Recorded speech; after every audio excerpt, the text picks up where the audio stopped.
Ailton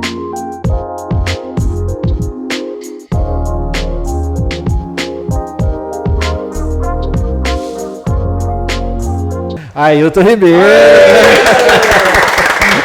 Valeu. Sabia que ia vir algo assim.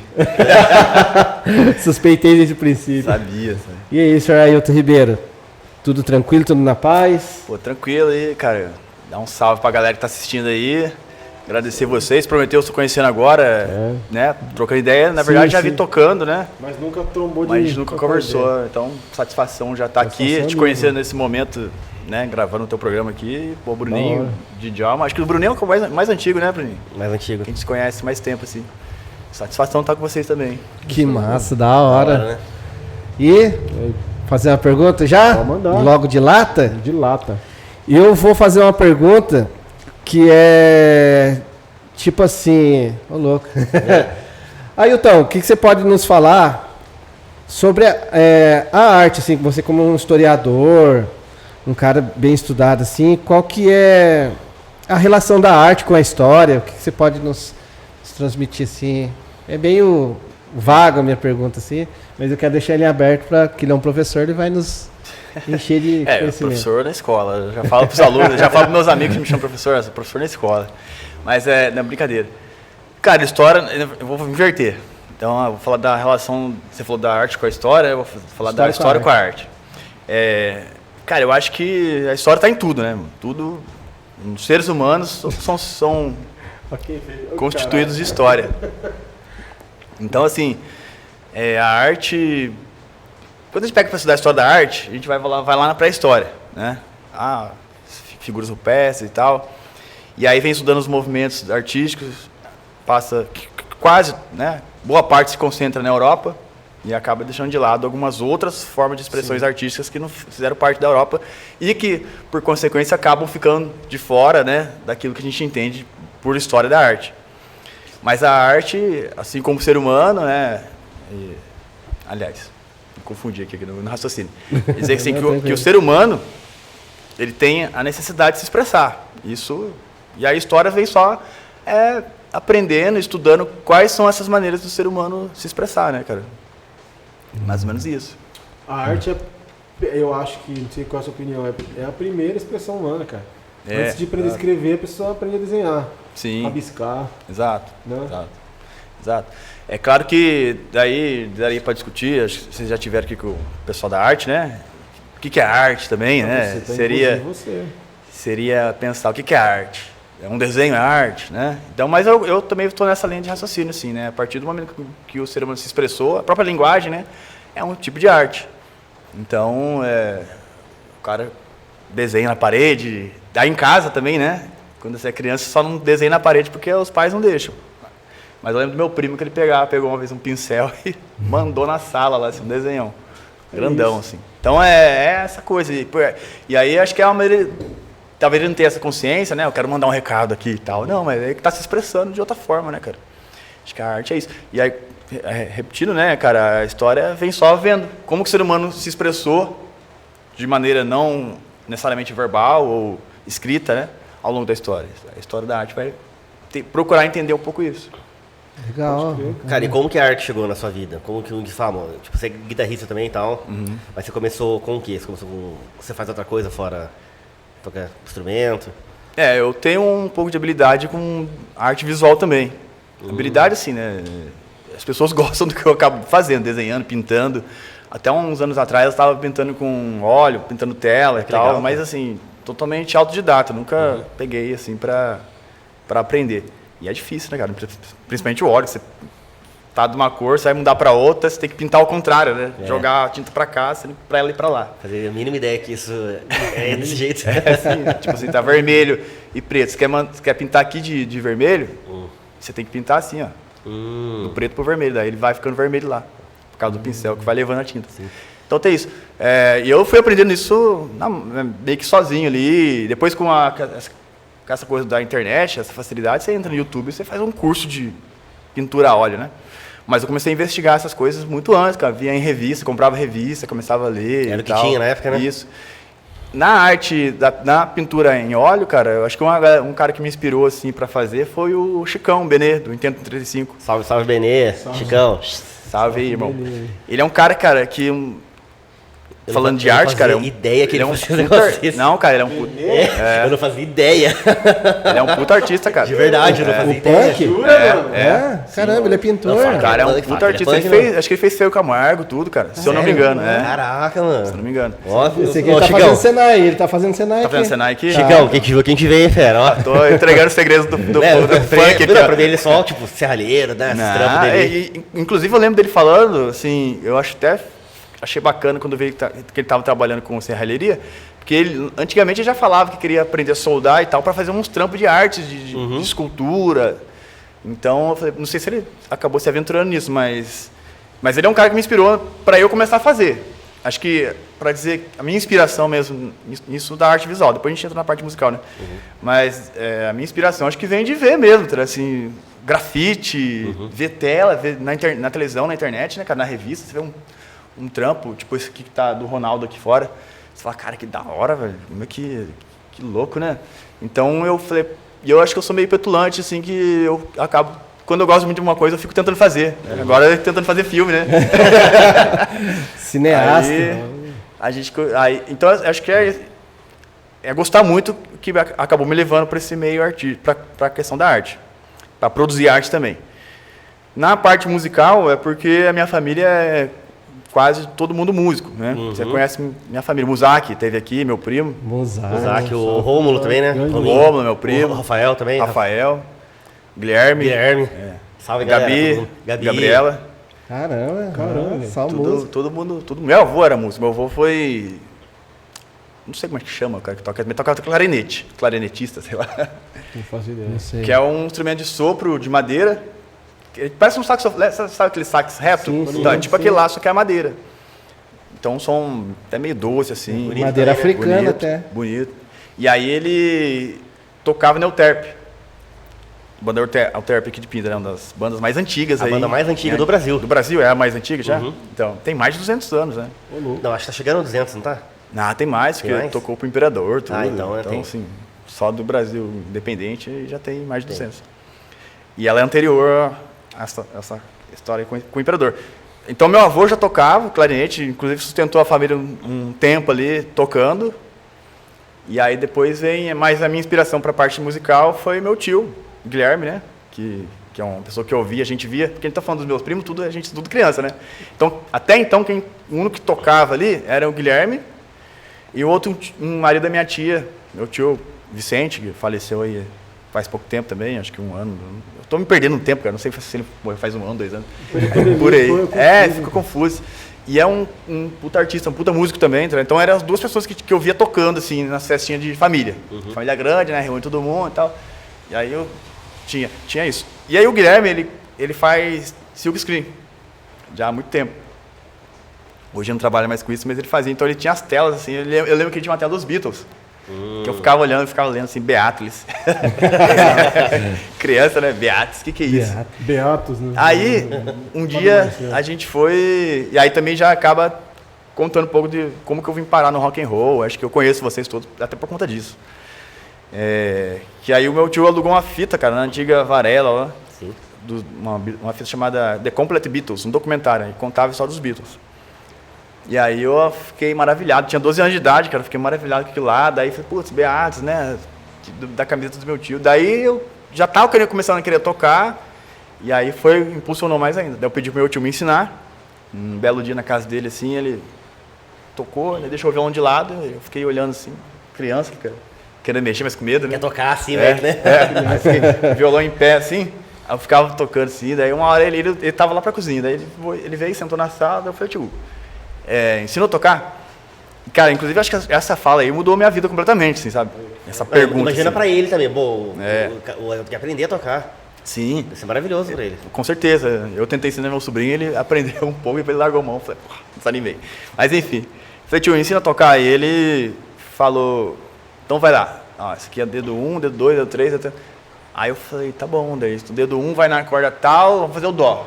dedo 1 na segunda corda, ensinou, né? Que é de baixo para cima que conta. Então, dedo 1 na segunda corda, na primeira casa. Dedo 3, e assim foi. Ele me ensinou do Dó ao Si, né? Os acordes maiores. E aí eu ficava lá, Dó, Ré, Mi, fazendo assim, o Fá, né? O Fá demorou anos pra conseguir. Pestana. A pestana matava, cara. Inclusive, o lance da pestana é engraçado porque eu e o Rômulo, aí eu tô, já entra numa outra história. Aí um dia eu fui na casa do Rômulo, ele tinha um violão. Daí eu falei, eu tô aprendendo a tocar e tal, deixa eu ver. Daí minha tia pegou lá, eu toquei. Esse meu tio ficou, pai do Rômulo, ficou, caramba, vai tocar. Aí o Rômulo já gostou também, queria aprender. E aí, então eu comecei por causa do Guilherme e o Rômulo por causa de mim. E o Rômulo tem escola hoje em dia, né? Tem escola de música, um puta músico também. Pô, sensacional. Acho que violonista que empinda, assim, pra tocar dissonância. É com ele, cara. É com ele, cara. Ele, teclado também, ele domina pra caramba.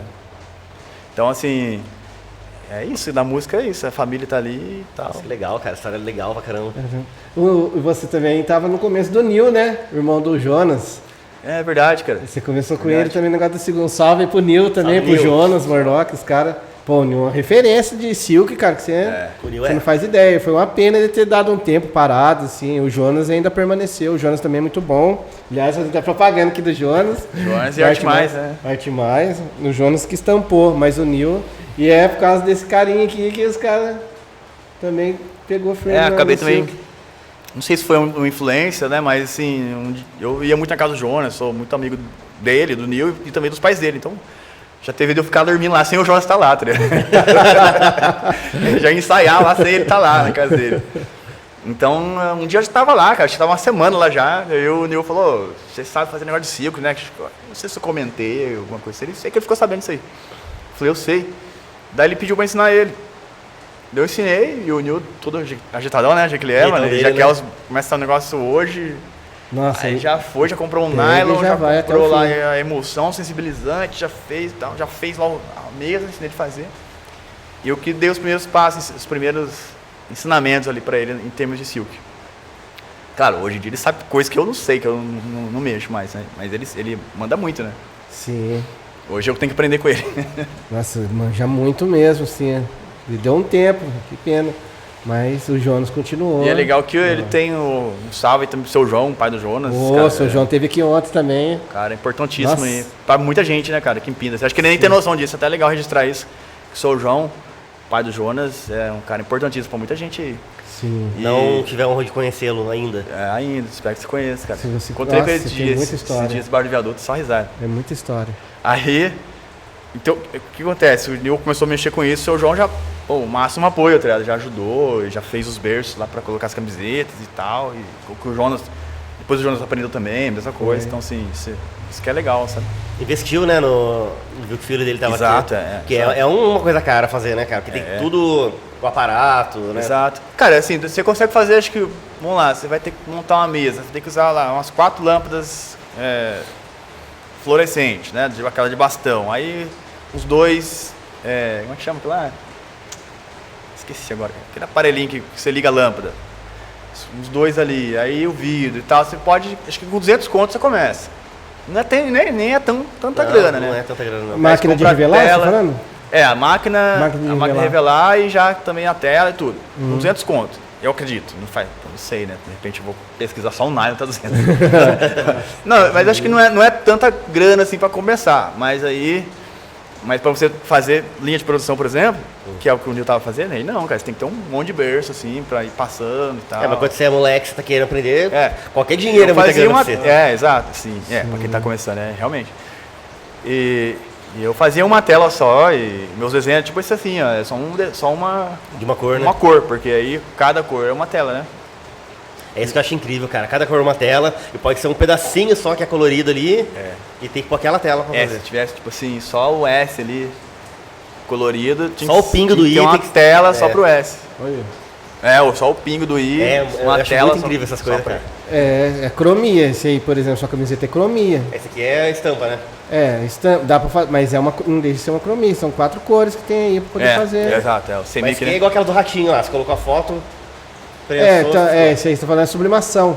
Você imprime no papel, joga em cima e Isso. Esse processo é diferente do silk. Posso ter estar enganado, aí eu tô falando mais que eu. diferente. Mas o silk, eu acho que a durabilidade dele é maior do que Sim, com a certeza. sublimação. Isso aí é mais barato, É mais mas barato. porém é uma durabilidade menor, né? Agora o dele ali já é uma outra técnica.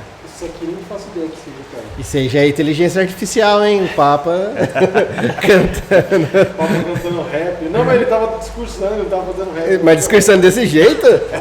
Caramba. Só assim, Não, ó. mas tem uns memes do Papa lá, parece que tipo, ele tá fazendo rap com a galera lá, né? E a rapaziada. Ele não Paulo, era padre. Paulo com o Satanás, coisa assim, né? Você nunca viu, Melinha? Paulo com Satanás. O vídeo falando assim. Não, é meme. Ah, Pô, o cara na igreja lança essa. Ele, porra. caramba, hein? Lembrando que é sexta-feira santa hoje. Nossa, é mesmo. Já, o Bruninho já comeu carne, já falou palavrão. Já. Ah, beleza. Não, a gente almoçou carne aqui hoje. Já, Tô nem aí. Mas eu já ia pro inferno. já tem um inferno só pra por outro ele. motivo já. Ah, com certeza. É. Não vai ser isso pra livrar a gente, né? Não, ixi. Infelizmente. Cara, eu tenho uma pergunta que eu quero explorar. Você é um cara de várias facetas, mano. Artista, historiador, eu queria entrar um pouquinho na área da história. Que é uma dúvida que eu tenho, velho. Que é o seguinte: na ciência tem um método científico. Sim. Você chegar a uma teoria, alguma coisa, tem um método. Como é que é na história, mano? E até emendar uma outra pergunta nessa forma, tipo assim: como que se chega à conclusão que Jesus existiu? Como se chega à conclusão que Platão existiu? Tá ligado? E uma terceira pergunta que já envolve as três juntas. A história pode errar? Sim, Jesus pode nunca ter existido, por exemplo? sim. Já respondi, né? Pra tudo, sim. Sim. Para as 3 perguntas. Cara, eu vou ter que falar algumas coisas. Pode ser um pouco técnica, mas faz parte por conta da pergunta. Dentro do campo da história, a gente tem uma discussão que a gente chama de teoria da história. A gente tem esse estudo, né? O que vem a ser a história em si? O que é a história, né? Os acontecimentos passados, são os acontecimentos dos seres humanos ao longo do tempo, né? E aí, para fins didáticos, a gente acaba dividindo a história em três elementos, três fatores, que seria a história enquanto disciplina, que é isso que a gente estuda na escola, né? Português, matemática, história, geografia. A gente tem a história como acontecimentos também do passado, da ação do ser humano, né, ao longo do tempo. E também a história enquanto ciência, que a gente costuma diferenciar, chama a história com H maiúsculo, que seria a história enquanto ciência. Quando a gente vai escrever, escreve com H maiúsculo. Está se referindo a isso. Por se tratar de ciência, tem que ter um método. Por que tem que ter um método? Porque para a pessoa saber como que nós chegamos naquele resultado. Por isso a importância do método. Porque aí a ciência ela tem que estar o tempo todo tentando responder algo, mas também perguntando. Acho que o que move a ciência, na verdade, são mais as perguntas do que a resposta, né? E aí, em termos de história, a história se consolidou enquanto ciência mesmo, porque hoje a gente aceita como ciência, embora até hoje tem gente que dentro dos próprios historiadores, questionam esse viés científico da história. Eu sou um defensor desse campo, que sim, para mim a história é ciência, sim, porque envolve método, envolve uma série de procedimentos. Mas isso se consolidou ali no século XIX. Até então, o que era fazer história? Era contar qualquer pessoa que tinha conhecimento sobre o passado. Porque lembrava, porque ouviu falar, então ela registrava isso aí. Geralmente contava-se histórias de nações, de reinados, de dinastias.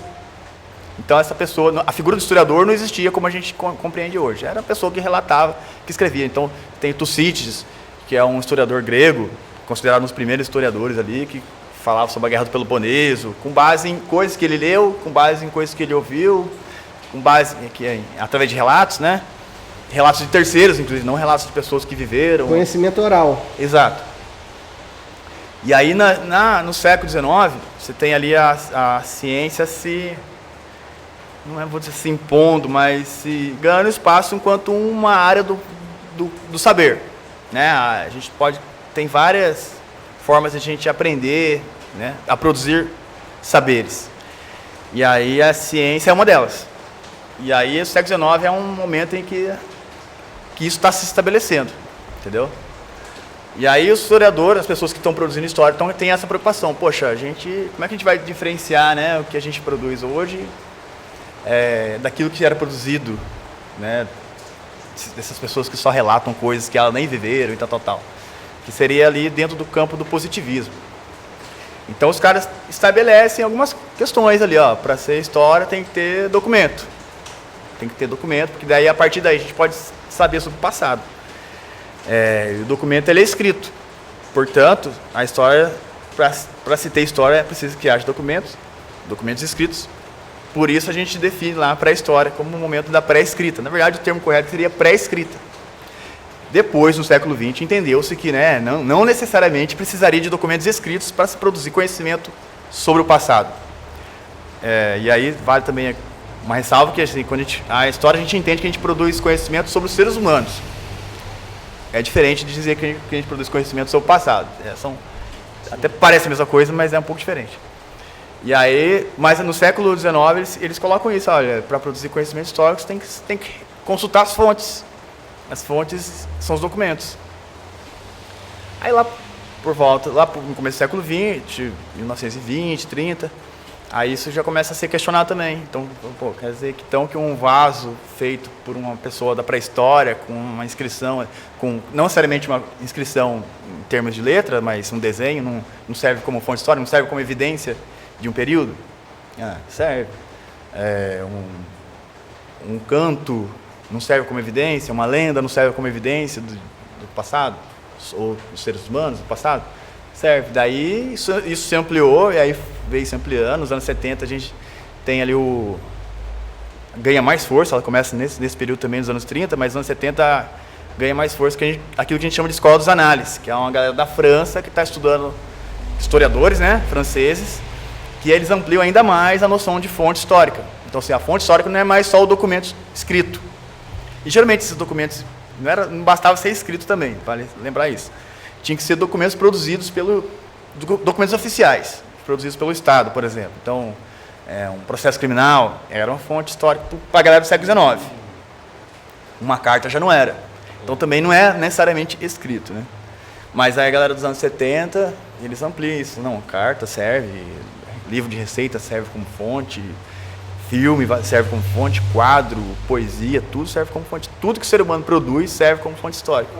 E aí se divide a história em vários domínios, né, que a gente chama. Então você vai ter a história que estuda a história do cinema, não a história do cinema em si, mas história é cinema, que vai usar o cinema como fonte histórica.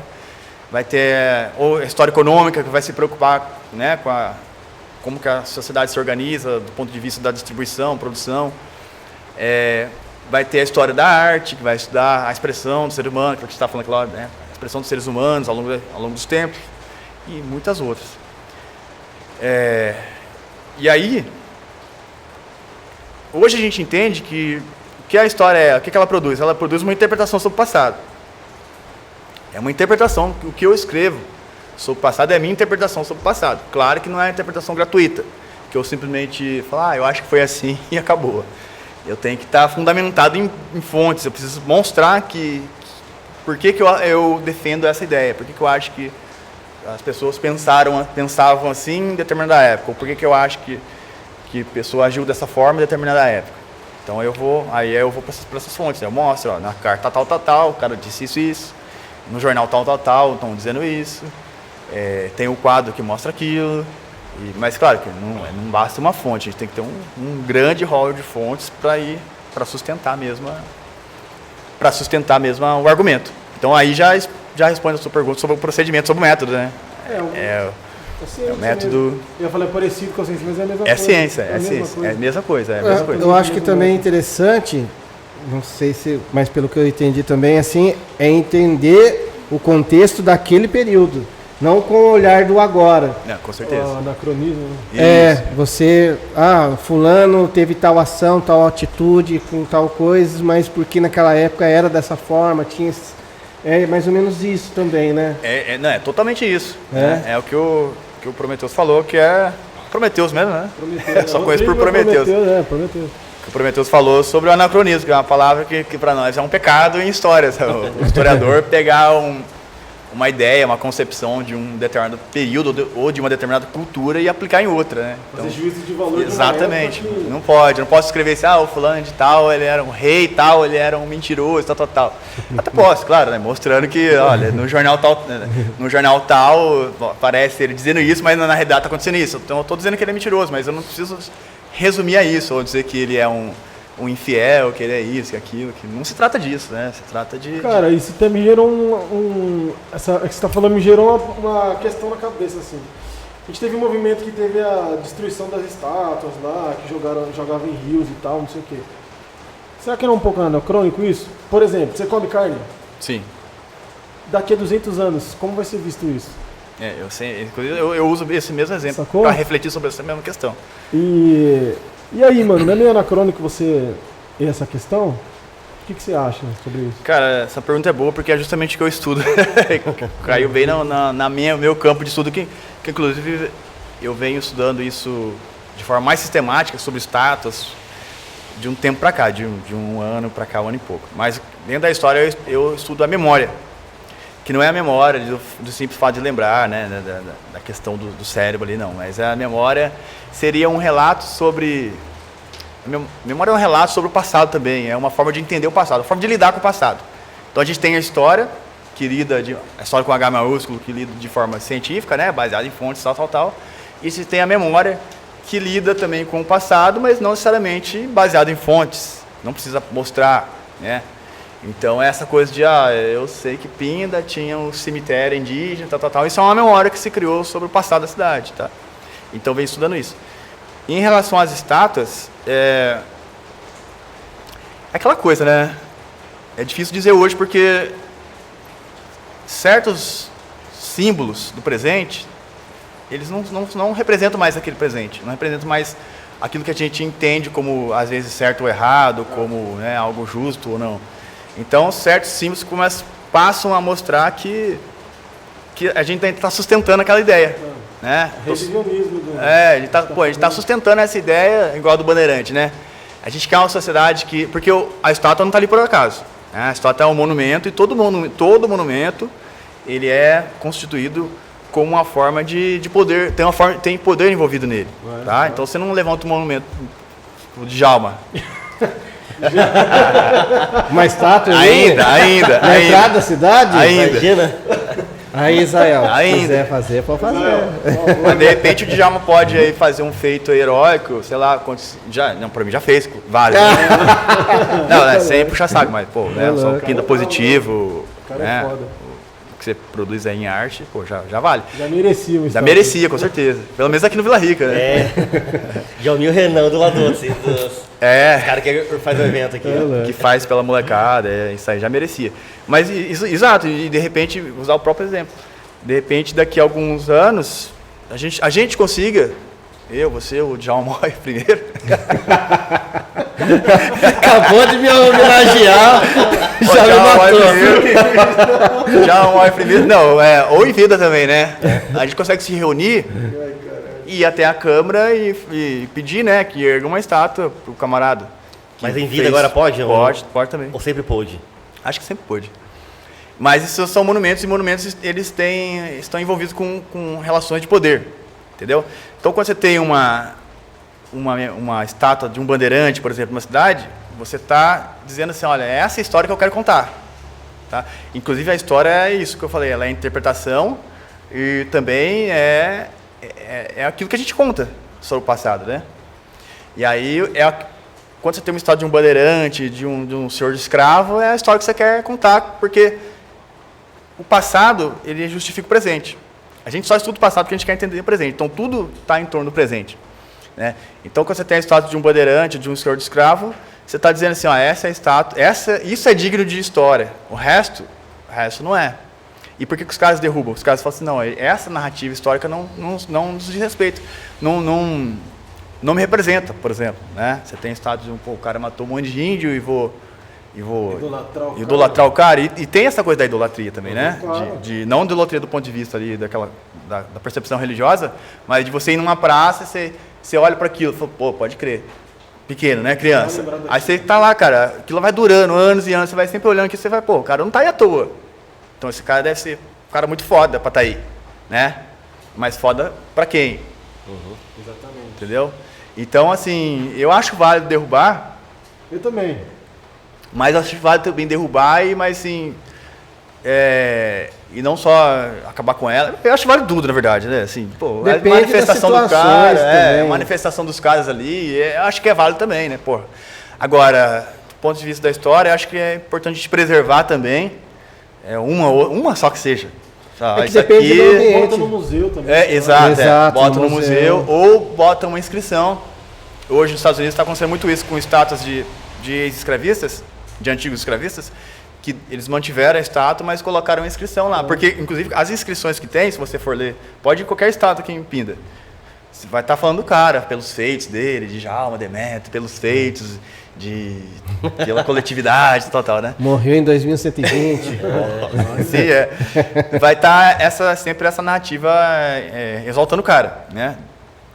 Só que aí, muita gente, ok, o cara simplesmente, a vida dele foi essa mesmo, mas outros não, pô, o cara ele fez, sei lá, uma coisa boa, mas fez trocentas horríveis, tá ligado? E isso não está lá na inscrição. Então, hoje, estão nos Estados Unidos, principalmente, acho que no Brasil também já está acontecendo isso, mas principalmente nos Estados Unidos, eles mantêm a estátua do cara e colocam lá, ele foi responsável pelo tráfico de tantos seres humanos, Pra lembrar tal, e não tal. fazer mais. Porque O aí você Museu do traz... Holocausto também, né? Isso, Porque aí você traz a reflexão também. Fala, pô, pode crer, esse cara, na época dele foi não na época dele necessariamente também importante, mas foi considerado posteriormente uma figura importante. Por exemplo, Tiradentes, né? Na época dele ele não era nada. Ele era um cara que queria instituir a República e lutava por isso, mas assim, era um alferes, que era um soldado ali de baixa patente. Tanto é que foi o único que foi morto e os outros foram todos liberados, porque a galera é elite, né?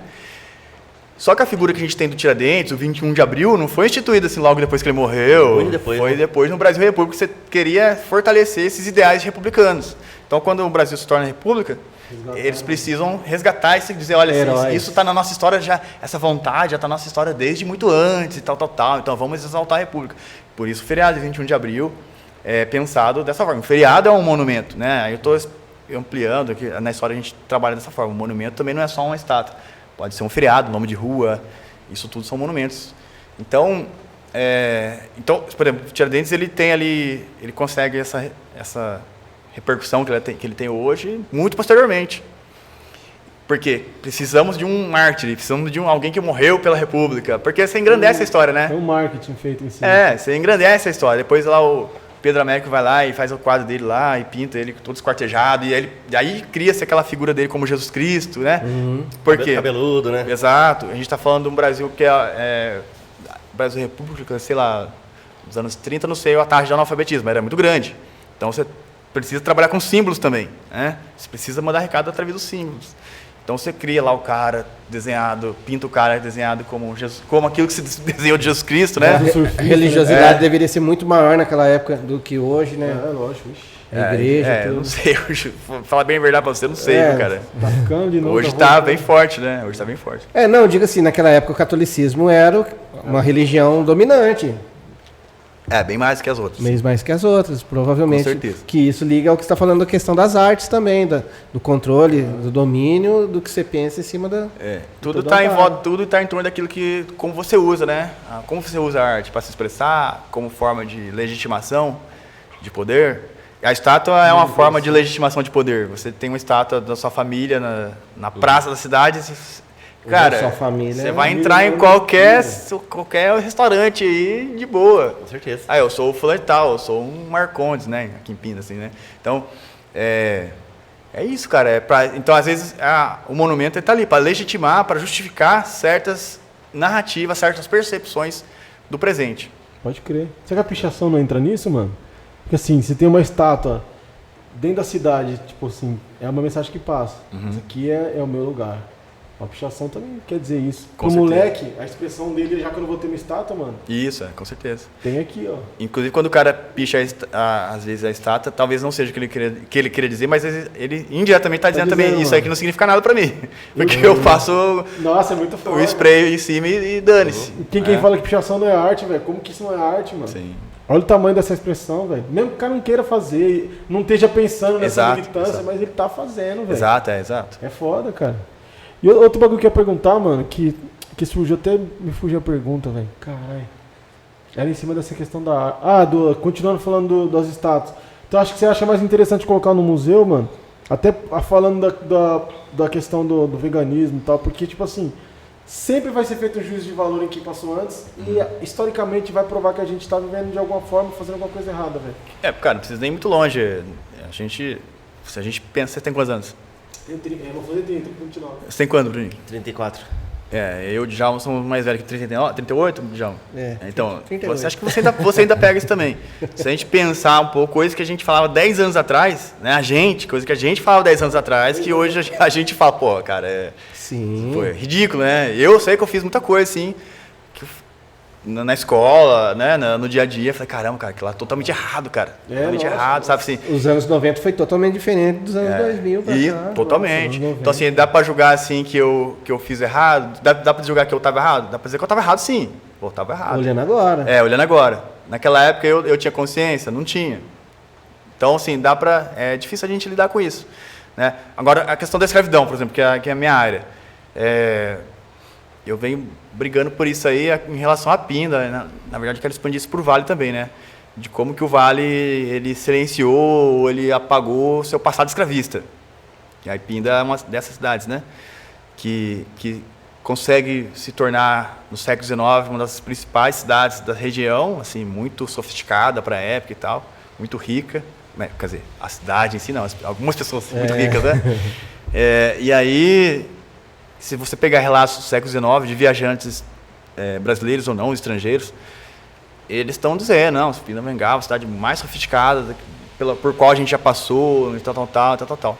E aí esse passado, ele é usado hoje para justificar, então, você ter algumas famílias aí que estão na política há 100 anos, entendeu? Justificar porque aquela família é rica e outra não.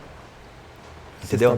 Se estabeleceu, e aí eles vão dizer isso, a gente é rico porque lá atrás meu familiar trabalhou muito e tal. Só que aí entra no fato que é o seguinte, né? Se a gente está falando do século XIX, por exemplo, eles não vão contar que se tornaram o que são a partir da mão de obra escrava, né? Do sangue, do suor de pessoas que foram raptadas e trazidas para cá, ou alguns já nasceram aqui nessa condição. Mas isso não é contado, né? Então você não tem, por exemplo, uma estátua na cidade que vai mostrar esse passado escravista, algum monumento, né? Não necessariamente uma estátua. Você vai no museu aqui da cidade, é ridículo, tem lá embaixo, né? Lá embaixo, no porão, você tem lá um espaço que quer se dizer enquanto uma representação do período escravista, até escrevi sobre isso tempo atrás, só que eles não assumem que aquilo ali aconteceu aqui. Não diretamente, tá? Talvez se você ler lá, tem um quadrinho que tá pendurado lá, fala, fulano de tal. Lá tem aquela madeira que colocava os pés das pessoas? Sim. Tem aqui ainda, não tem? Tem, tá lá também. Tá lá também, né? Então, mas aquilo lá é uma representação ou é real? Foi usado mesmo? Não, a madeira é real. Aquela madeira é? Não, Nossa, é mais... Madeira, que madeira? É pior. Lá no porão tem um... Eu esqueci o nome daquela ferramenta. De tortura. É tipo um tronco. Um tronco de tortura que você colocava os braços assim, ou as pernas, né? E prendia como tortura, como punição. E ficava lá. Só que eu achei que aquela madeira era uma representação do que era essa ferramenta de tortura, mas Era, acho que tem até lá escrito de qual fazenda ela era. Os de ferro, né? Os argolão. Grilhões, argolão. É pesada essa parte aí, né? Então, você vê um negócio que de fato foi utilizado e está muito próximo de você. Né? Tá ali. Só que qual que é a minha... Poucas gerações. Tá longe. Acho que a minha avó não pega, mas a mãe da minha avó ainda pegou, assim. Ou talvez a avó da minha avó. Que vai dar o quê? 4, 5 gerações a partir de mim. Então, mas qual que é a minha crítica em relação à Pinda? Eu falo de Pinda porque eu estou aqui, vivendo aqui, mas isso serve para muitas outras cidades, inclusive não só do Vale, mas do Brasil. Eles tratam desse passado... Pinda principalmente, né? Eles gostam de se vangloriar desse passado rico. Do café, do passado dos casarões, dos barões e tal. Inclusive, Pinda era a cidade que mais tinha barão. E aí eles gostam de contar essa história. Você vai pegar os livros na biblioteca, vai lá na seção lá, História de Pinda, vai estar lá sempre falando disso. A maioria dos livros. Só que eles não falam também, daí não falam da escravidão. Como foi construído isso ali. E quando falam, vão falam que os senhores de escravos eram pessoas gente boas, que eles eram bonzinhos, que eram humanitários, que era diferente de outros lugares. História de escravo humanitário. E que eles eram tão humanitários que aqui em Pindamonhangaba a escravidão acabou 25 de fevereiro de 1888, 72 dias antes da Lei Áurea. Então, assim, os caras são adiantados no tempo, né? Eles estão 70 dias adiantados. E qual que é a realidade? De 300 anos, eles são 72 dias adiantados. Então, eles são muito progressistas. E qual que foi a realidade que você estava estudando, meio que descobriu? A respeito disso? Que, de fato, isso aconteceu. De fato, eles deram alforria para os escravizados, né? Tem até a relação do nome lá das pessoas que fizeram isso. E só que aí, cara, primeiro, era um contexto que o abolicionismo estava muito forte no Brasil, muito forte também aqui na cidade, né? Essa ideia de república já estava muito forte também, então eles sabiam que se derrubasse a escravidão, conseguir instituir a república, que foi dito e feito. A escravidão acaba em 1888 e a república se institui em 1889, um ano depois, que o que segurava o império, o Brasil ser um império, eram os fazendeiros escravistas, né? Acaba a escravidão, eles não têm mais por que apoiar o imperador, apoiar o rei. Uma coisa alimentava a outra, né? Eles sabiam também que se acabasse o império, a escravidão também acabaria. E aí cria essa narrativa, eu estava falando um negócio, até perdi o raciocínio, mas enfim. Aí cria essa narrativa, você perguntou por que eles qual que é a real, né? Qual que é a real? A realidade. Sim, eles de fato alforriaram, mas por quê? Você tem o abolicionismo forte, já tinha ali a lei, por exemplo, do ventre livre, algumas leis já tinham sido colocadas, né, estabelecidas. Eles estavam sentindo que eles iam perder, sabe? Tentaram ser indenizados pelos escravizados, criou-se lá o fundo municipal, no qual eles tinham lá um número de matrícula dos escravizados, eles recebiam uma grana por causa disso. E aí fala, cara, melhor a gente já dispensar. E tinha também uma briga muito forte aqui na cidade entre os republicanos, os liberais e os conservadores. Muito forte mesmo, assim. Então, quem fez essa libertação dos escravizados foram os liberais. Como forma, inclusive quem diz isso foi considerado um dos principais historiadores aí da cidade, Valdomiro Abreu. Ele escreve isso. Não é nem eu, porque lá depois vai querer me atacar aí. É o cara aí que dá nome ao arquivo lá, né? E ele escreveu que isso aí foi uma forma de fazer intriga já com os conservadores. Falar, vamos mostrar para vocês. Você vai lá, alforria todo mundo, assim, para mostrar que eles são foda. Mas tem o Matheus Castilho, um cara de Paraibuna, ele é um historiador também. Ele fez um estudo do mestrado dele sobre uns documentos de tutela das crianças. O que esses caras faziam? Os caras, quando estabelece a lei do ventre livre, que, se eu não me engano, posso até estar falando alguma coisa errada aqui, mas funcionava assim. Tanto é que ela nunca foi utilizada, basicamente, porque ela foi instituída, dizia assim, o senhor de escravo, ele como é que é mesmo? A criança fica com ele até os 8 anos de idade. A criança nasce, fica com... Não era assim, nasceu livre já. Ela nascia, permanecia com o senhor de escravo, porque ele tinha a obrigação de cuidar dela, né? Permanecia com ele até 8 anos... Como propriedade. Até os 8 anos de idade. Quando fazia 8 anos de idade, ele poderia, alforrear a criança, libertar a criança, e aí, se eu não me engano, ele recebia uma grana para isso também. Certo? Ou para, o ressarcimento dele, né? Porque o escravo é uma mercadoria que ele comprou, ele gastou, ele teve um custo, que os caras argumentavam para isso, né? Então, ele não pode simplesmente perder a mercadoria. Então, a criança ficava com ele até 8 anos de idade. Quando fazia 8 anos, ele ia até o juiz de órfão, se eu não me engano, e falava, eu estou abrindo mão aqui então, tá dando a liberdade para ele, para essa criança, e aí ele recebia uma grana. Ou, ao invés da grana, ele ficaria com essa criança até os 21 anos. Então, eram essas duas formas. Daí a criança pagaria o próprio custo, entendeu? Mais ou menos isso. E aí, o que os caras faziam? Isso aí tá lá, o Matheus mostrando a dissertação dele. Eu não lembro o título aqui agora. Depois, se vocês postavam, até faço questão que vocês coloquem lá para quem quiser depois consultar. E aí ele mostra, cara, que os caras pegavam as crianças com 8 anos de idade, levavam para o juiz de órfão e falavam assim, estou dando liberdade para ele, pegavam dinheiro e no mesmo dia, ou no dia seguinte, falavam, eu quero adotar essa criança. A guarda, né? Eu quero a guarda dessa criança. E aí, porque assim, nesse período, uma criança sem pai já era considerada órfã. embora tivesse mãe, tivesse avó e tal, tudo, era considerada órfã, então já ela podia ser adotada. Então os senhores escravos, eles libertavam a criança, no dia seguinte adotava a criança, Muito louco, né? trazia para casa E ganhava e aí dinheiro. botava a criança para trabalhar. Entendeu? E aí o trabalho do Mateus se dá em cima desses processos criminais das mães reavendo os filhos. Muito louco mesmo o negócio. Das mães lutando, tem Irado, né? um livro. Aqui em Pinda, carinha, aqui em Pinda. Aqui em Pinda, é aqui, Então, cara. não Aqui, é longe. Aqui, Irado o negócio, Você né, escuta, velho? a gente escuta a história e pensa que é lá longe. É aqui, aqui, inclusive né? aqui, nesse exato, talvez aqui fosse uma fazenda, por exemplo. Né? Aqui era... Mombaça era, né? Aqui também era coisa de arroz, né? Aqui era Mombaça, É, né? tudo aqui era Mombaça. Então, aqui era uma fazenda também, entendeu? De café. E... Então, assim, você vê que não é... Os caras não são bonzinhos, tem um interesse por trás. Eles querem criar uma narrativa de que eles são bonzinhos, então eles fazem isso. Eles querem se estabelecer enquanto uma força política, então eles fazem isso. Eles percebem que vão... É igual, cara... Vou dar um exemplo escroto aqui agora. Mas igual que você tem... Minha avó, ela tinha bastante plantação de banana lá. Ela via que estava para apodrecer, ela chamava minhas tias, meus tios, para levar as bananas, você ia perder. Então é tipo isso, sabe? Vou perder a mercadoria, então eu vou forrear, eu crio ali um nome, eu posso até receber uma grana e tal, que não vai adiantar. E aí também, e aí a gente tem o jogo também, né, cara? O jogo de poder também ali, no sentido assim, de repente eu alforreando ele pode se tornar grato a mim e ficar aqui. Nossa, ele é da família. Entendeu? Então assim... rolou muito isso também. Rolou de muitos escravizados que, primeiro, né? Vou fazer o quê?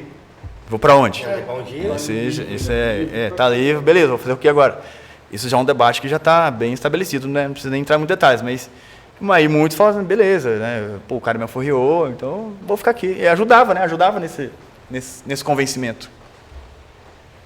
E pegando um gancho até, desculpa, assim, uma coisa tão atual que aconteceu aí, né, semana passada, retrasada, uma senhora de 70 e poucos anos, 70, 80 anos, que ela estava sendo escravizada e o pessoal, ela é da família, né? Isso aí, cara. Pô, como é que você é da família, que você não pode sair? Pô, perdeu uma vida, escravidão, você perde uma vida, né, cara? Não volta, tempo, você não tem como repor o tempo.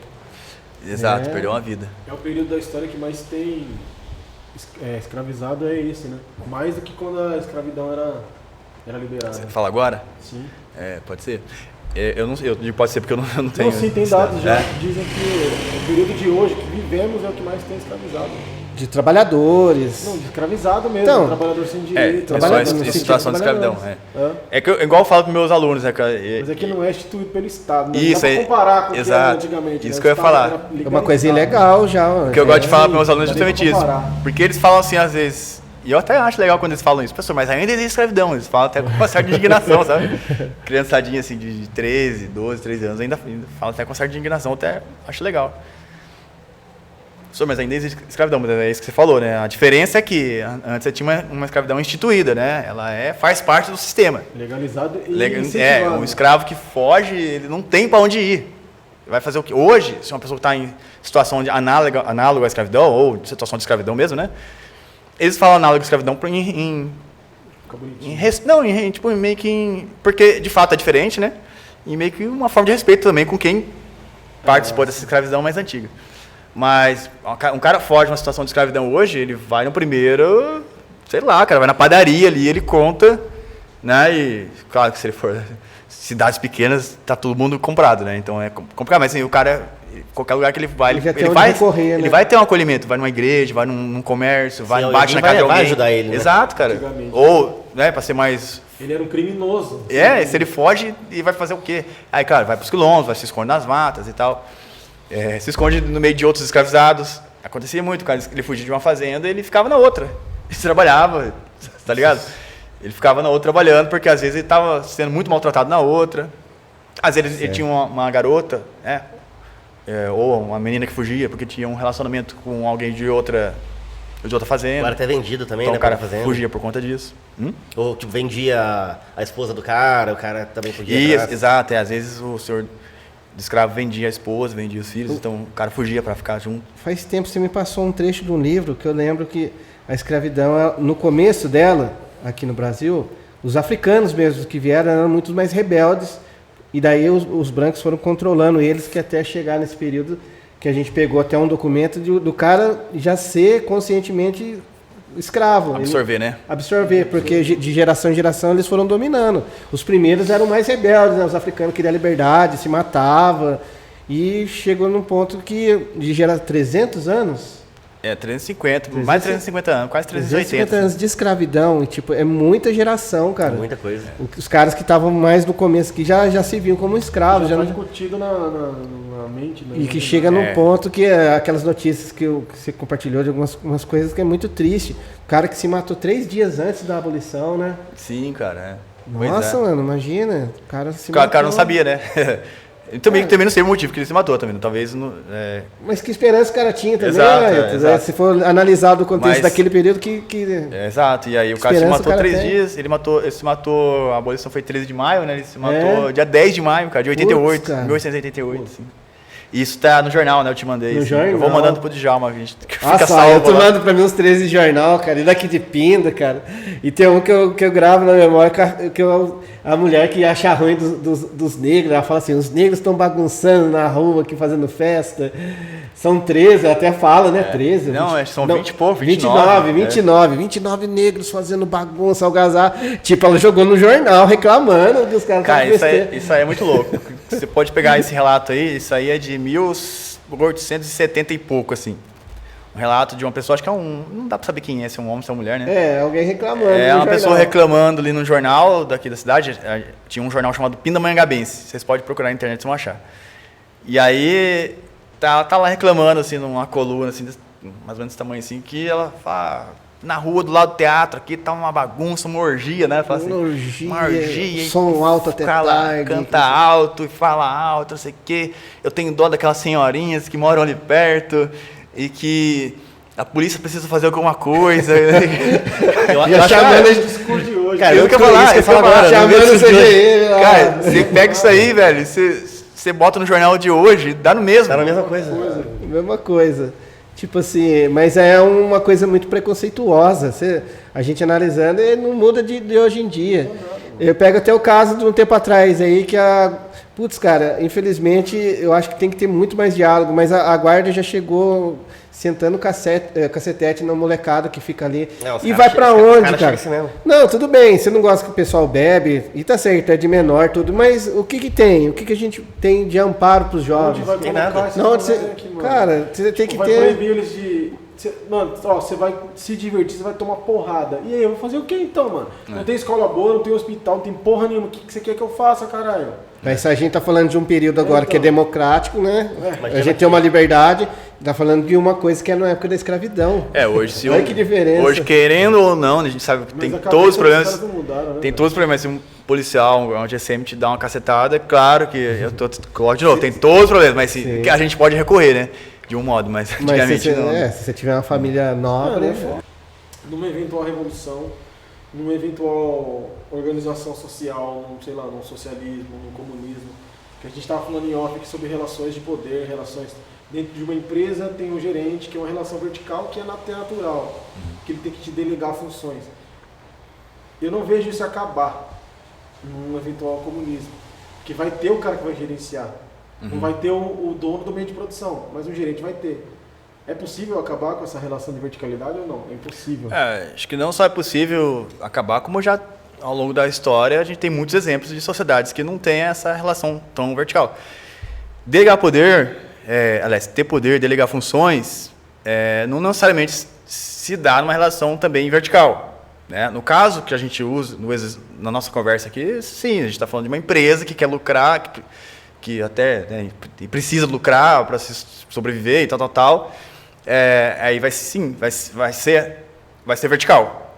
O cara, como a gente está falando, o cara pode ser o mais gente boa com você, seu patrão pode ser o mais gente boa com você, ele te ajudar, no final do ano ele te dá presentes, ele é padrinho dos teus filhos, ele vai no teu churrasco, fica bêbado lá na tua casa, mas ainda assim é uma relação vertical, porque uma hora ou outra ele pode falar, olha, camarada, você está dispensado. Quem tem o poder de te manter no emprego é ele, né? Agora, numa sociedade, e aí não necessariamente comunista, daquele ponto de vista que a gente pensa, né, do marxismo e tal, mas uma sociedade talvez comunitária, tem um cara que a gente pode usar o cinema como exemplo, né? Você tem um diretor que ele é responsável pela concepção final do filme, mas ele não é melhor que alguém. Aí você tem o diretor de fotografia. Você ganha menos que o Exato. diretor de fotografia, ele tem a função dele e às vezes ele apita muito mais que o diretor. Porque às vezes o diretor não entende nada de fotografia e fala assim, olha, eu quero uma coisa mais ou menos assim, um enquadramento mais ou menos assim, com uma cor X e tal, parecido com aquilo, dá as referências e o cara que vai comandar, a lente vai ficar assim e tal. Aí, às vezes o diretor quer, vamos usar tal lente. Não, vai usar essa. E quem põe ali a ideia é o diretor de fotografia. É o meu diretor de fotografia, que é o Djalma. Cinematografia que eles falam, né? Hã? Cinematografia que eles falam, né? Isso, é. É porque fala fotografia, o pessoal acha que realmente é uma fotografia. É bem lembrado. O diretor de fotografia, ele cuida da concepção visual do filme, né?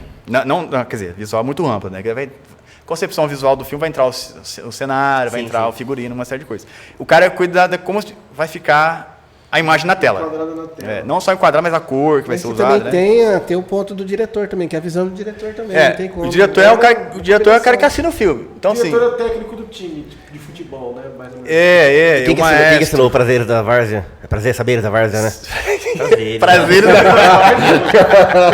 Prazeres da Várzea. Aí chega o Emanuel, tem o Emanuel. Saiu proibido, né? Saiu proibidão. Cara, o Saberes da Várzea fui eu, mas o diretor de fotografia é o Djalma. Tá lá com o Teve diretor a Sandra de fotografia. também, né? A Sandra também é nossa parceiraça. Sim, a Sandra é nossa consultora ali, agrônoma, né? Mas só para não fugir muito, a gente pode estabelecer aqui uma relação de cada um, se o Bruninho vai cozinhar, né? O Bruninho vai cozinhar, eu não apito nada, cara. Bruno, você chega, você fala, né? Você vai cortar aí a cebola, John, você vai cortar a cebola, para adiantar, então, você já vai fazer o arroz. A cozinha é isso, né?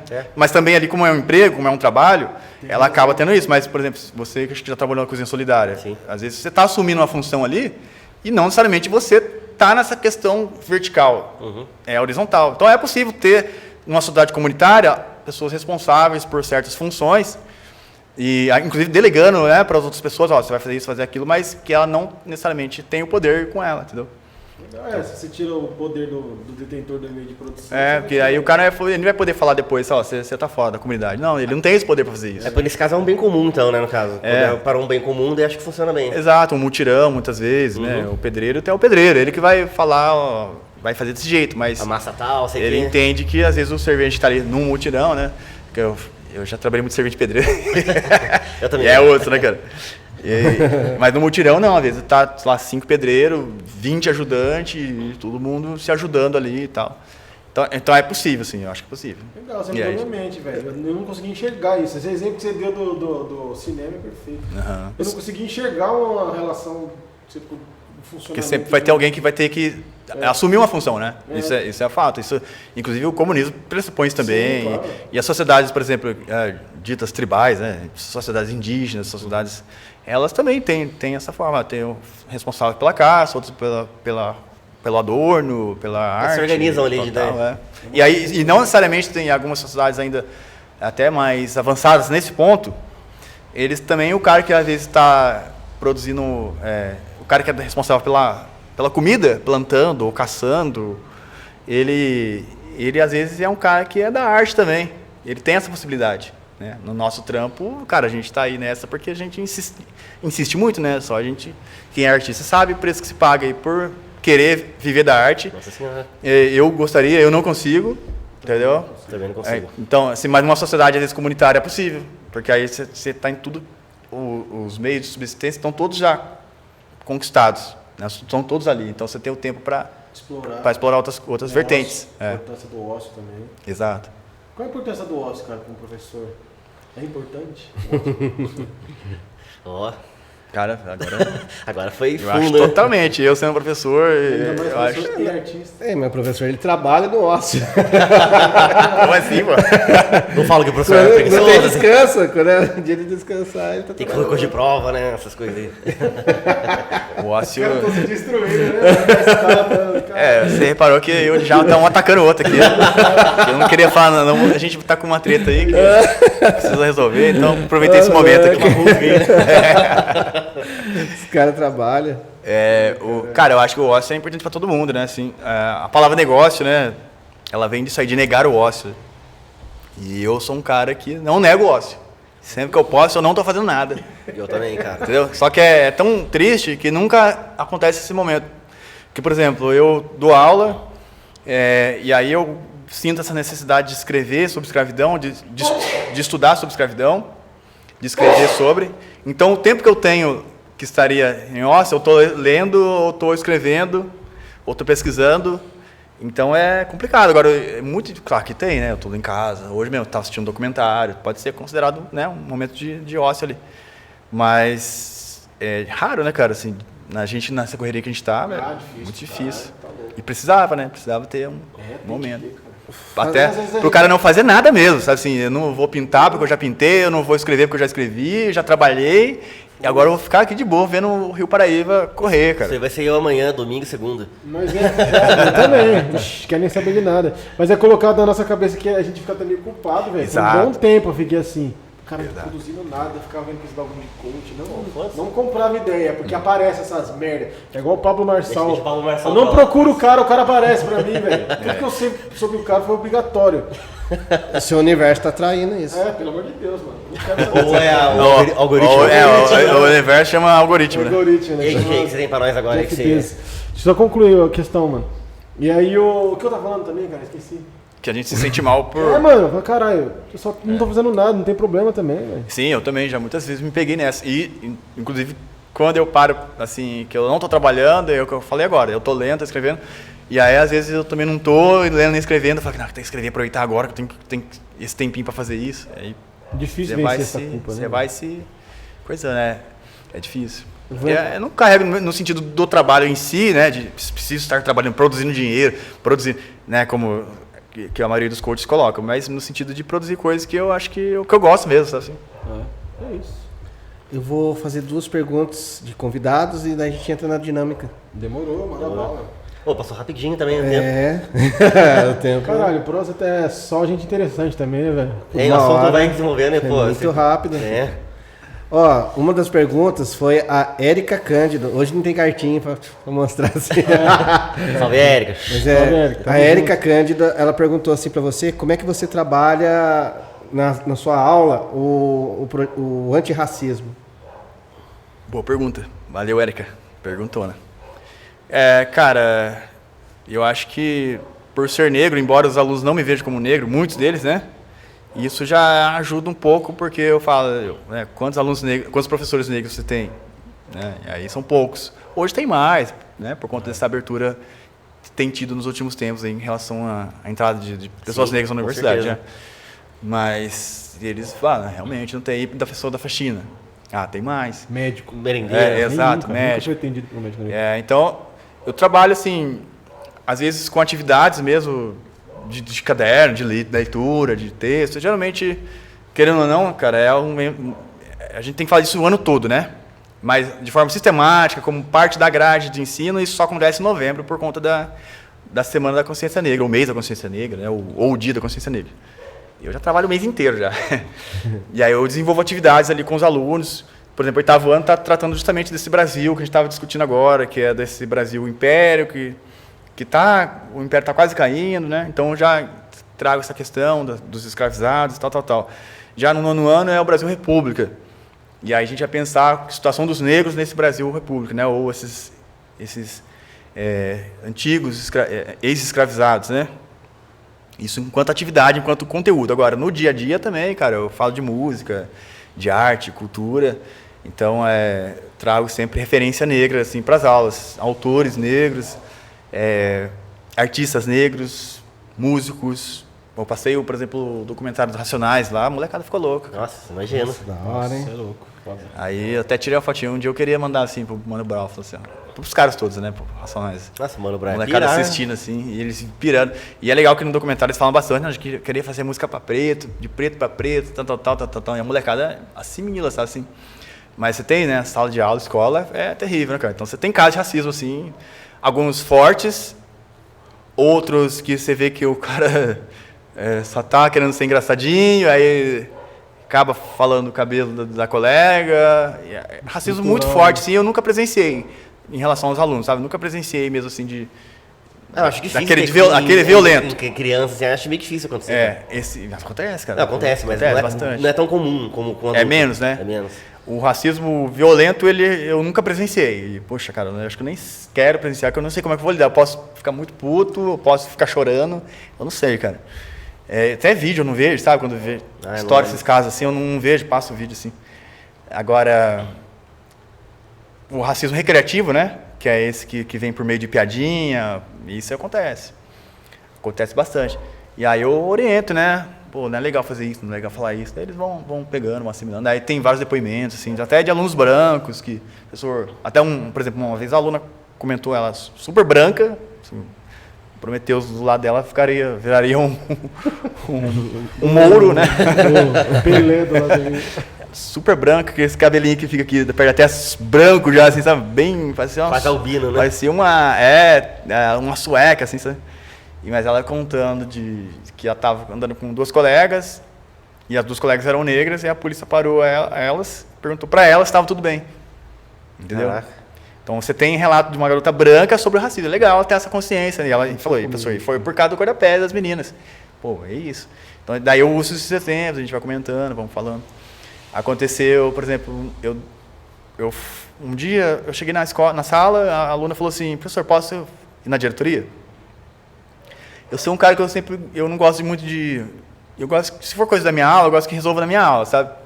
Que eu tento resolver o máximo possível. Então eu falei assim, mas aconteceu alguma coisa aqui, alguma coisa que eu fiz, que eu falei? Eu falei, não, eu quero... Aliás, eu falei assim, agora? Ela falou assim, Aí eu quero ela falar um negócio lá pro diretor que aconteceu aí. Daí eu falei assim, mas alguma coisa em relação a mim? O que aconteceu? Não, é uma coisa aí. Eu falei, você não quer falar pra mim? Não se sente à vontade de falar pra mim? Falei, não. Eu falei, tudo bem, então vai dar um intervalo daqui a pouco, na hora que der intervalo você vai. Tá bom, faltava 5 minutos pro intervalo assim. Daí ela falou assim, eu falei até assim, mas se for urgente, você pode ir? Não, dá pra esperar. Daí ela esperou, voltou do intervalo, ela ainda não tinha voltado pra sala, né? Daí os alunos, cadê a fulana? Daí eu falei, ela foi lá na diretoria resolver alguma coisa que aconteceu aí. Eu até então não sabia o que era. Daí os moleques, e aí, gordão? E aí, gordão, já era, hein, gordão? Esse gordão que ele fala era um garoto negro também, sabe? Daí eu falei, aconteceu. O gordão ficou falando no cabelo dela. Falei, pô, gordão. Que eu chamava de gordão às vezes também. Ô, gordão, aí não dá, né, cara? Não, isso aqui. Eu falei, pô, isso é seríssimo, cara. Primeiro eu brinquei, mas depois eu falei, isso é seríssimo, cara. Você tá louco? Ficar falando isso aí? Daí, cara, eu comecei a falar de racismo. E aí contei algumas histórias que eu já passei, né? Eu também nunca sofri um racismo violento, mas esse estrutural mesmo que a gente percebe muito, né? Uhum. Ou aquele que você vai anos depois, você fala, caraca, aquele dia eu sofri uma situação de racismo. Aquela piadinha sem graça, né?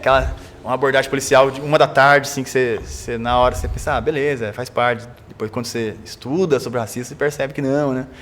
Que não foi por acaso. Eu contei essas coisas, aí um aluno falou para mim, professor, mas você nem é negro.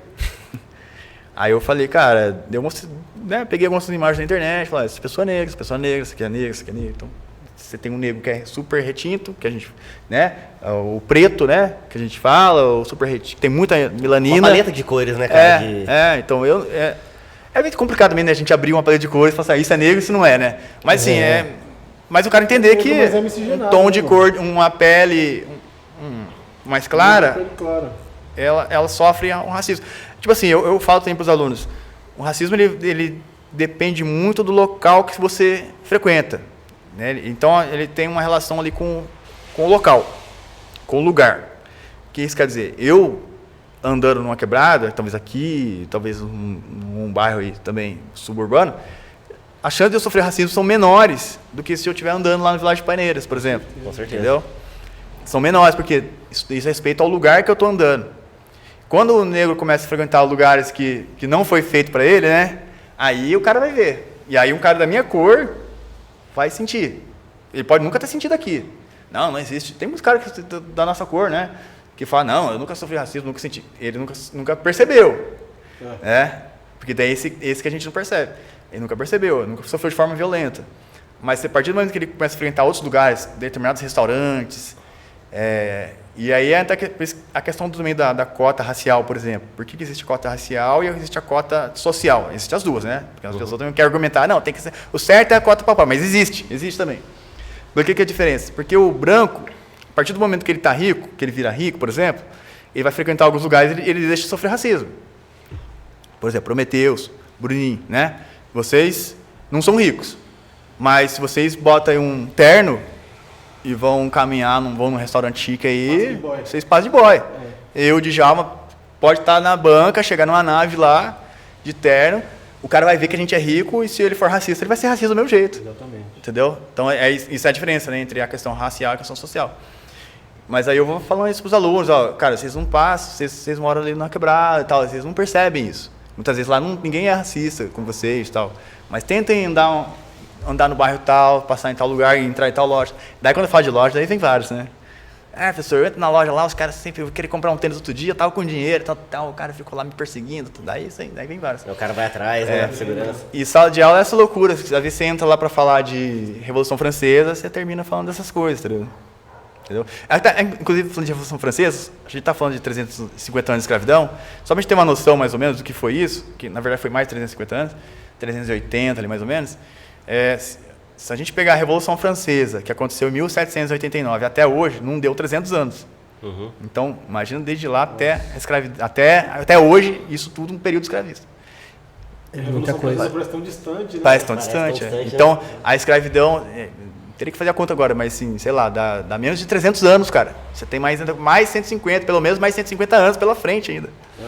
É como se pegasse hoje e jogasse mais 150 anos para ter escravidão ainda, tá? Desde a Revolução Francesa. Olha que loucura.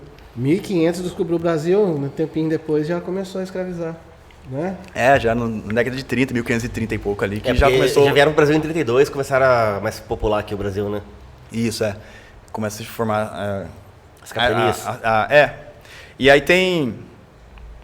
A gente fala da escravidão negra, né, nesse caso, mas aí teve também muito forte ali a escravidão indígena, né? Sim. Que tem um outro molde ali, mas é também escravidão. E ela dura até o século XIX ali também. Então, tem uma outra de um amigo nosso, Maurício Silva. Boa. Ó, o Mauricião. Um abraço Maurício aí. dos Punk Rocks Hardcore. Ele queria saber quando é que vai sair material novo da sua banda, da Mazarones. Mazarones. Cara, essa perguntinha ia ser feita pro Deco, porque o Deco é o Steve Harris da banda, assim. Deco, a pergunta é pra você, velho. Ele é o patrão, sim. Quem compõe é ele, a concepção da banda é toda dele, assim, sabe? Do que a gente quer fazer. Claro que eu não sou, né? E é aquilo que a gente tá falando também, né? A banda é um bom exemplo também, né? Uma relação, assim, horizontal. Muitas delas, né?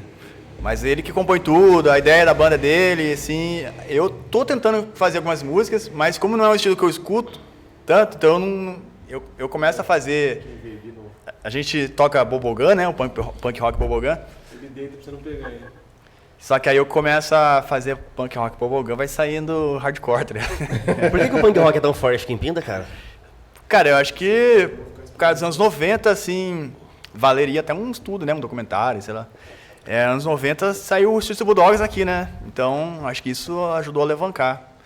Eu acredito, eu nunca conversei com os caras, nem conheço os caras pessoalmente, só o Sonrisal, assim, que a gente se toma no E olha boteco. lá, né, ainda. Exato, nem converso muito com ele. Mas eu acredito que esses caras, eles iam muito para São Paulo, assim, aí acabaram pegando, né, e vieram para cá, e ficava aqui, tocava. E aí, depois, por conta deles, eles conseguem, né, aí vem mais gente também. Porque você não vê muitos estilos aqui em Pinda. Grandes, mais punk mesmo, mais né? punk rock. Grandes bandas tocaram aqui já, né, tinha Nossa o Senhora. tal do Piscinada aí, que os caras Sim. contam. Não é minha época, assim, eu não sei muito sobre isso. Mas tem amigos que eram dessa época. Os caras contam, pô, foi fortíssima nos anos 90 e hoje se mantém, né, cara? Essa aí, acho que vem desses caras aí.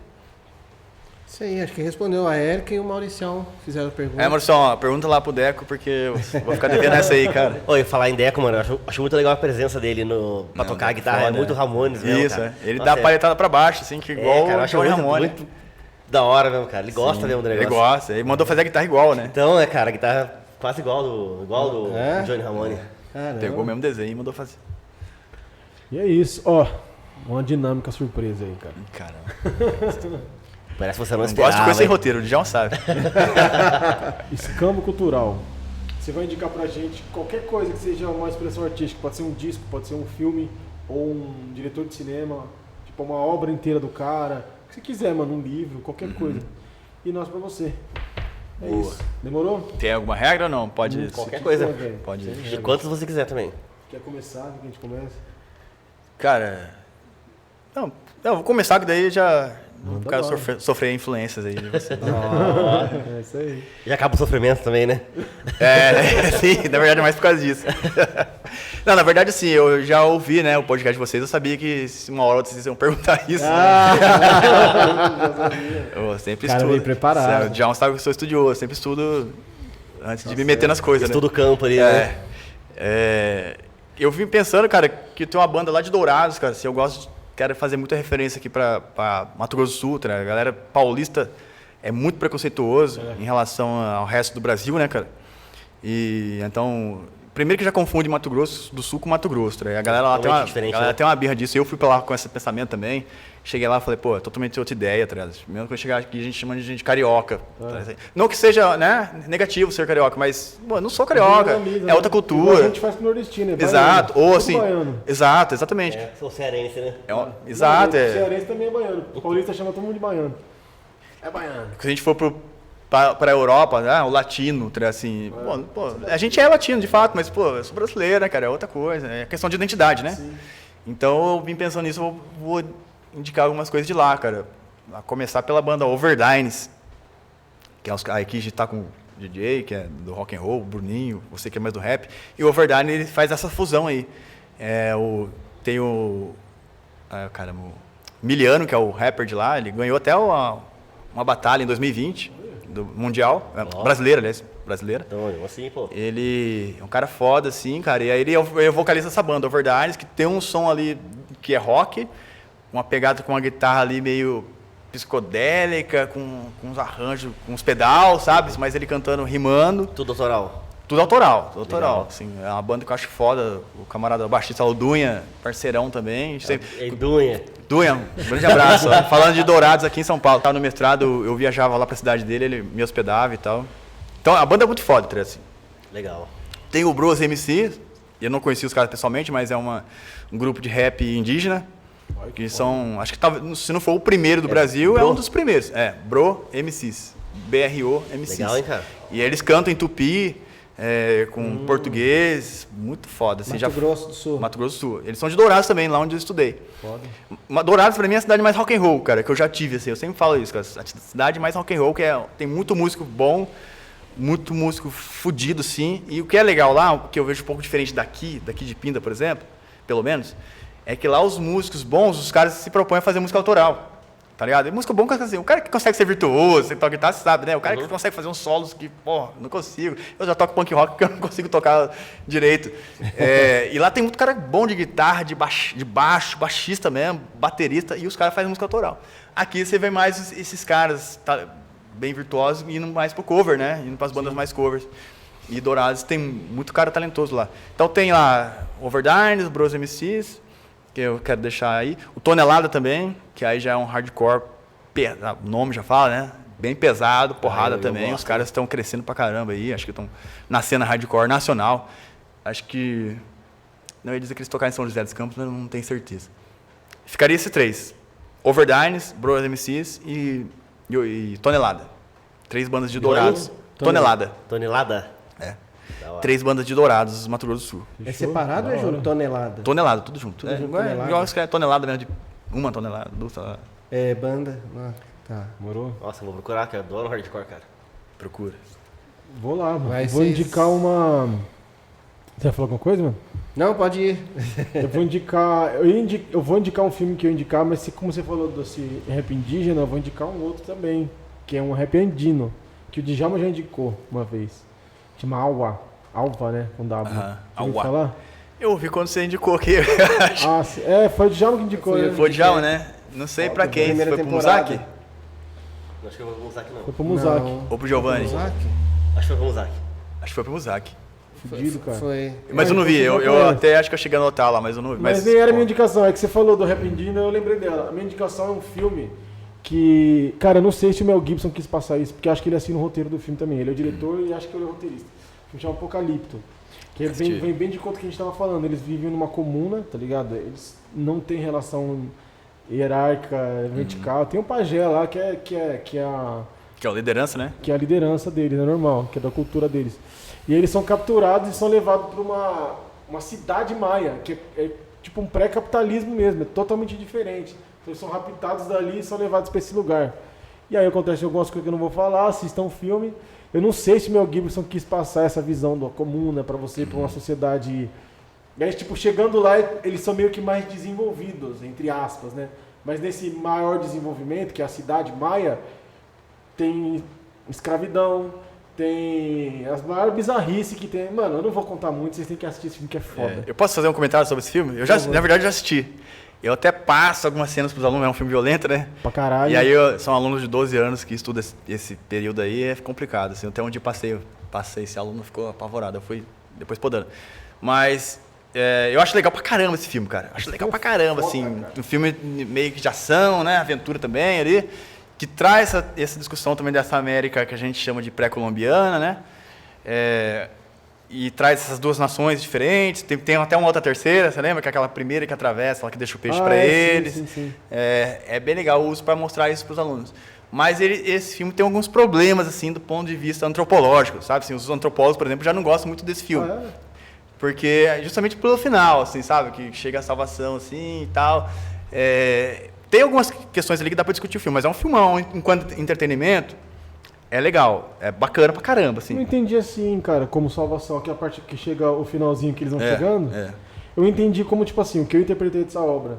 Eles foi uma ação colonizadora da tribo maia em cima da comuna.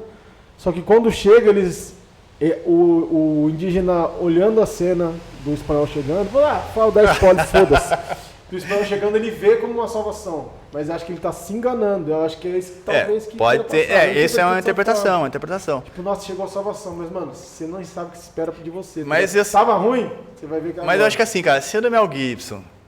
Porque o Mel Gibson Tendo os filmes, todos os filmes deles históricos têm problemas desse narrativo, ideológicos, vamos colocar assim, de querer passar uma imagem do americano e tal. Então você tem lá o Patriota, né? O próprio William Wallace lá no Coração Valente, que é aquela coisa. Então ele quer sempre trazer para esse lado, sabe? Pegando o histórico dele.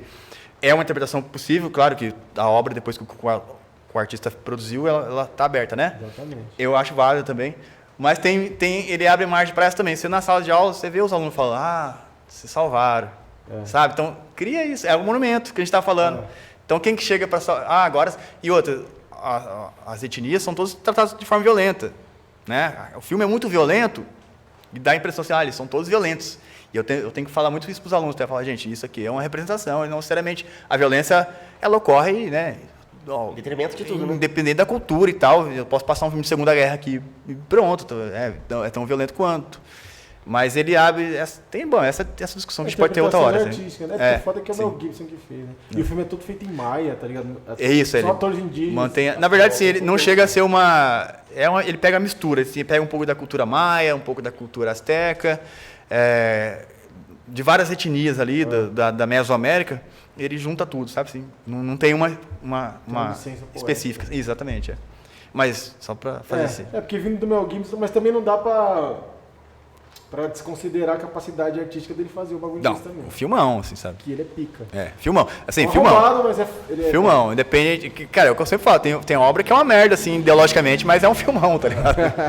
Mas eu não interpretei ideologicamente assim, mas é legal, bem colocado. Bruno The Fly. Sou eu já? Vai. Cara, eu vou falar de um cara aí que é foda, Nebu NL. Se um dia você ver esse vídeo, cara, você é foda, negão. Você canta pra caralho. É isso. Nebu, acho que eu já vi ele, mano. Mano, a gente boa pra caralho. Veio num evento aqui que teve aqui na frente. Você não conhece o Nebu? Eu acho que eu conheço, sim. Qual o nome dele? Não sei, eu conheço ele por Nebu. Eu acho que vi lá na praça, né? Já não cantou lá na praça? Ele lá é de Lorena, cara. Ele é de Lorena. 7 de setembro? No evento lá? Eu acho que não. Não? Você tocou já faz um certo tempo. Posso estar confundindo, então, com outro mano aí. Já faz um certo tempo. Da hora. Eu vou indicar, na verdade, um que é arte também, que é do skate, e eu tô com um trabalho junto com eles, que é lá de Cachoeira Paulista, é o He-Man, que o nome dele é Felipe. A gente tá com uma exposição lá em Cachoeira Paulista, lá sobre o skate, e tem algumas coisas na internet, e daí fica a dica também pra você. Beleza, depois eu anoto aí, que eu já esqueci quase tudo já. Vamos falar, tá aparecendo aqui no vídeo. Nebu, He-Man, Apocalipto e o Awa, né? É isso. Pessoal de casa, é isso aí. Estamos encerrando mais um episódio do Prosa. Olha pra onde, DJ. Pra cá, pra cá. Estamos encerrando mais um episódio do Prosa. Na próxima semana, sem ser na próxima, na outra, mais um convidado super interessante, assim como o nosso camarada aqui. E é isso. Valeu. Vamos para o nosso convidado. Tchau! Valeu.